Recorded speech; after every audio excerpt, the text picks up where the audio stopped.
అలెగ్జాండర్ని the great అని ఎందుకు అంటారు? ఏం చేశాడు ఆయన? ఏం సాధించాడు ఆయన జీవితంలో?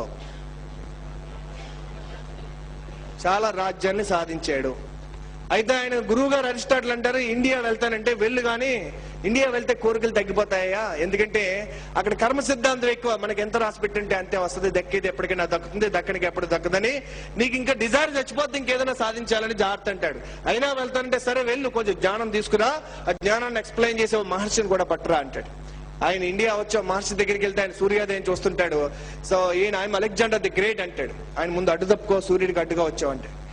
మళ్ళీ ఆయన అలెగ్జాండర్ ది గ్రేట్ అంటాడు. అప్పుడు ఈయన వంక చూసి, నువ్వు గ్రేట్ అయితే చెప్పక్కర్లేదు, చెప్పుకుంటున్నావు అంటే ఇంకా గ్రేట్ కాలేదనమాట అంటే. ఈయన ఫీల్ అయ్యి అప్పుడు మ్యాప్ తీసి ఇచ్చాడు. మ్యాప్ తీసి ఇదంతా సాధించాను నేను అంటాడు. ఎందుకు అంత టైం వేస్ట్ చేసుకున్నావు, నీకు 6 అడుగులు చాలు కదా అంటాడు.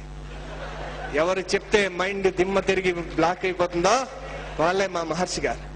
సో నిజమే, ఇలా ఎందుకు ఇంత చంపాను ఇలా ఆలోచించుకుంటా ఒక ఎడారిలో వెళ్తుంటే అక్కడ ఒక చోట నీళ్ళు అయిపోయినాయి. ఒక ఆయనకి నీళ్ళు ఎక్కడ దొరుకుతాయంటే పలానా మహర్షి గారి దగ్గర నీళ్లు దొరుకుతాయంటాడు. ఆయన పరిచయం చేసుకుంటే ఆయన పక్కన బాటిల్ నీళ్లు ఉంటే, కొంచెం దాహం వేస్తుంది నీళ్ళు ఇవ్వరా అంటే, మీరు ఎవరైనా అడిగితే చెప్తాడు ఈయన. సరే ఇంత రాజ్యం సంపాదించావు కదా, నీకు ఎంత వాటర్ కావాలంటే అర్ధ బాటిల్ కావాలంటాడు. అర్ధ రాజ్యం ఇస్తావా, హాఫ్ బాటిల్ వాటర్ ఇస్తానండి. సరే అంటాడు. అయితే వెంటనే వాటర్ ఇవ్వడు. 1 అవర్ తర్వాత మాటల్లో పడ్డాక, ఇప్పుడు మళ్ళీ నీళ్లు కావాలా అంటాడు. కావాలి. ఇప్పుడు ఎంత నీళ్లు కావాలి? ఫుల్ బాటిల్ కావాలి.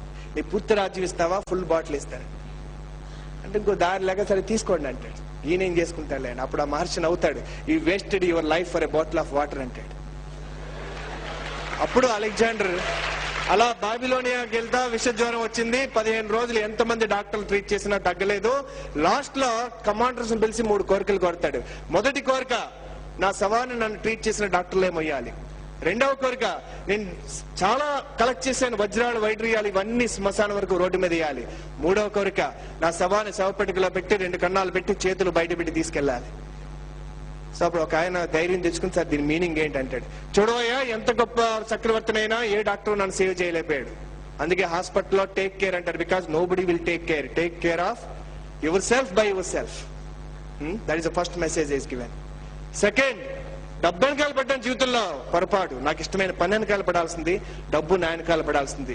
ధర్మంతో కూడినటువంటి ధర్మంతో కూడినటువంటి కామ ఈజ్, దానివల్ల ఆటోమేటిక్ గా నాకు మోక్షం లభించేది.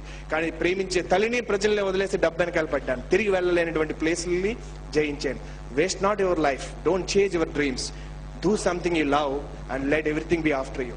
మూడవది, ఖాళీగా వచ్చాను, ఇంత సంపాదించినా ఏమీ పట్టుకెళ్ళట్లేదు, ఐఎమ్ గోయింగ్ ఎంప్టీ. ఈ మెసేజ్ ఇచ్చినందుకు అలెగ్జాండర్ ది గ్రేట్ అనొచ్చండి. కానీ ఆ మెసేజ్ ఎప్పుడు ఇచ్చాడండి ఆయన? ఎప్పుడు ఇచ్చాడండి ఆయన? చనిపోయే ముందు ఇవ్వలేదండి. అంత రాజ్యం సాధించాడు కనుక అతను చెప్పాడు కాబట్టి మనం చెప్పుకుంటున్నాం. ఏమి సాధించకపోతే మనం చెప్పుకుంటామా? ఒక బెగ్గర్ కూడా, నేను పోయాక నా శవాన్ని శవపెడుగులో పెట్టండి, 2 కన్నాలు పెట్టండి, ప్రపంచానికి తెలియాలి, ఏం పట్టుకెళ్ళలేదంటే చూసేవాళ్ళు ఏమనుకుంటారు, ఈయన పోయాక కూడా అడుక్కుంటూ వెళ్ళిపోతున్నాడు అంటారు. కళలు కనండి అని కలాం గారు చెప్పాలి. గాంధీ గారు చొక్కా తీయక ముందు సూట్ వేసుకున్నటువంటి రిచ్ బారిస్టర్ అండ్ బుద్ధ, మహివీర, వీళ్ళందరూ రాజులు అన్ని వదిలేక ముందు ఏమి లేనివాడు వదిలేసేది ఏముంది?